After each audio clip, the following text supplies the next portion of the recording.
Only humans, you find gloominess in them, competition, grievance, because they don't know who they are. We are moving with ambition. We are not moving with God's vision. All animals are moving with the vision they were sent to do. All trees know that it's giving fruit for people to consume. He's not worried. If you are even eating apple, apple is happy. The tree is happy. He's not complaining. So all of them are fulfilling. The apple feels fulfilled when you eat apple. Pear feel fulfilled when you eat them. They are not worried. They are even happy that you should take more. Only humans don't know who they are. Because humans don't know that some of us are pear, some are apple. But now you will see the pear want to be like apple. Apple is not competing with pear. Pear is not competing with apple. But humans compete with themselves.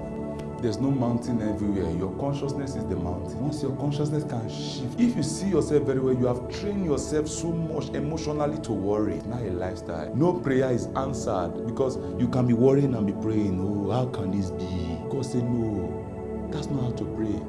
Remove your consciousness from how it will be, the depth, and begin to tell him, thank you for fruitfulness. Thank you for abundance. I know, Lord, you have given me abundance, you have given me glory, you have given me power, you have given me wealth, you have beautified me. I see all your glory around me because the glory of the Lord is risen upon you.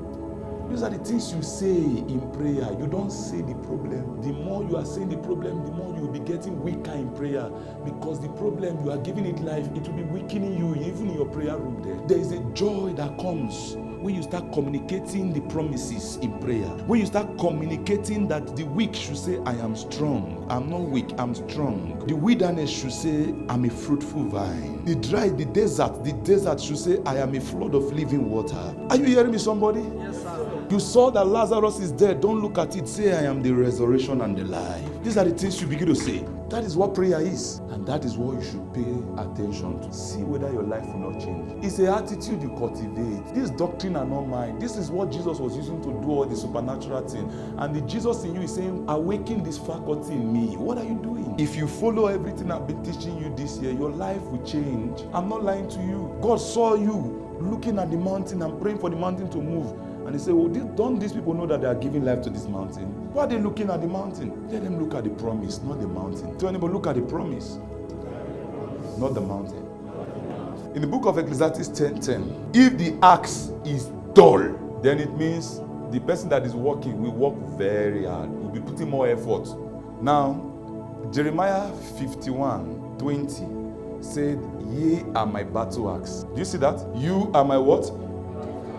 God says you are his battle axe. And he's saying if you are dull, then life will be hard. The faculties of God inside you, if they are dull, life will be hard for you. If the axe is dull, then you have to work hard. Life will become hard. You are my battle axe. He said, with you, and you are my weapon of war. For with you, I will break nation in pieces. What of if it's dull? With you, I will destroy kingdoms. What of if it's dull? With you, I will break in pieces the horses and its rider. What of it is dull? With you, I will break in pieces the chariot. He's talking about all the big problems on this earth. He said, with you. He will not come and do it. With you. With you. All his faculties inside you should be able to pull down all these things you are looking at. With you. How do you sharpen these things? You sharpen it by what you pay attention to. That is the sharpening. Sharpen it to concentrate on good things. That's how you sharpen these faculties I'm talking about. Sharpen it to focus on what God said. Sharpen it to quote what God is saying, not what you are seeing. That is how to sharpen these faculties. You sharpen your thoughts to think aright. You sharpen your eyes to see positive things. You sharpen your mouth to talk positive. These are the faculties I'm telling you about. Are you hearing me?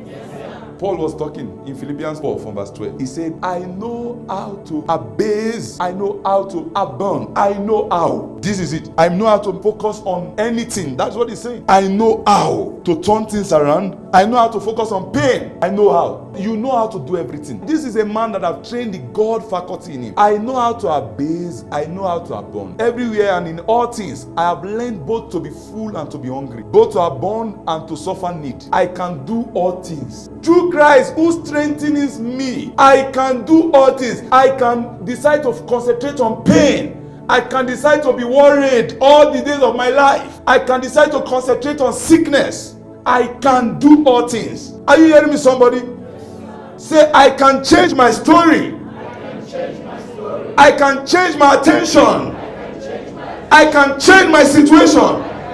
I can do all things through Christ that lives in me. Tell neighbor, learn to forget the problem. Yes, these are how to sharpen the faculties and forget the issue, forget the problem. In Philippians 3 from verse 12, Paul said, not that I have already attained, I have not seen what I'm looking for, or I'm already perfected, but I press on that I may lay hold of that which Christ has also laid upon me. Brethren, I do not count myself to have apprehended, but one thing I do. Say one thing. One thing I do. One thing. Not many things. Not today I'm looking at worry, tomorrow I'm looking at good news. No. I focus on one thing. Forgetting those things that are behind and reaching forward to those things which are ahead. This is how you train your faculty.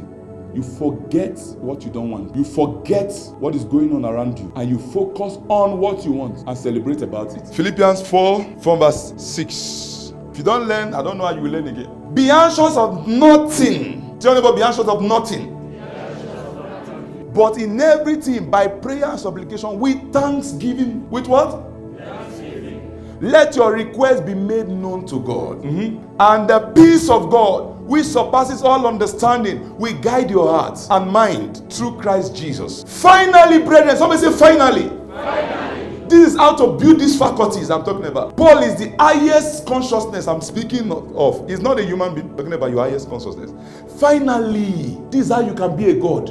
Whatsoever thing is true, whatsoever thing are noble, whatsoever thing are just, whatsoever thing are pure, whatsoever thing are lovely, whatsoever thing are of good report, if there is any virtue and if there is anything praiseworthy, meditate on these things. Instead of worrying about the things you don't want, meditate on what you want.